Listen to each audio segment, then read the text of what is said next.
राज्यातील बेरोजगार शिक्षित युवकांसाठी उपमुख्यमंत्री तसेच गृहराज्यमंत्री देवेंद्र फडणवीस यांनी नवा आशेचा किरण दाखविला आहे.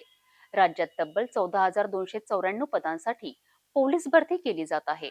अशात आता उपमुख्यमंत्री देवेंद्र फडणवीस यांनी बेरोजगार युवकांना नोकरीची संधी दिली आहे. तर पुन्हा आता कायदा आणि सुव्यवस्था अधिक सक्षम होणार आहे. राज्याचे उपमुख्यमंत्री तसेच गृहराज्यमंत्री देवेंद्र फडणवीस यांनी राज्यातील अनेकांच्या समस्या महत्त्वपूर्ण निर्णय घेऊन निकाली लावले आहेत.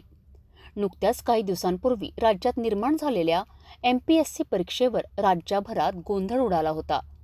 त्यात सुद्धा तात्काळ फडणवीस यांनी दखल घेतल्याने हजारो विद्यार्थ्यांनी त्यांचे आभार मानले होते. तर दुसरीकडे आता राज्यभरात बेरोजगार युवकांची संख्या पाहता आणि पोलीस दलात मनुष्यबळाची कमतरता पाहता राज्य सरकारने यावर्षी राज्यात 14,294 पदांसाठी भरती करण्याचा निर्णय घेतलाय.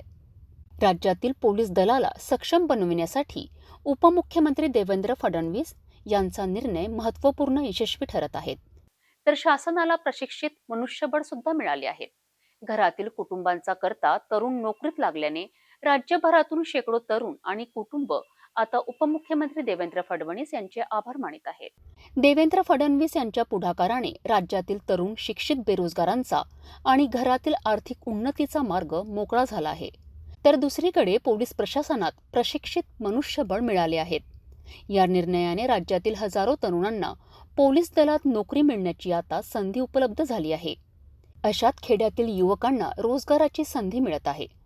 यामुळेच आता घरातील कुटुंबाचा करता तरुण नोकरीत लागत असल्याने शेकडो हजारो तरुणांसह कुटुंबियांनी उपमुख्यमंत्री देवेंद्र फडणवीस यांचे आभार मानले आहेत.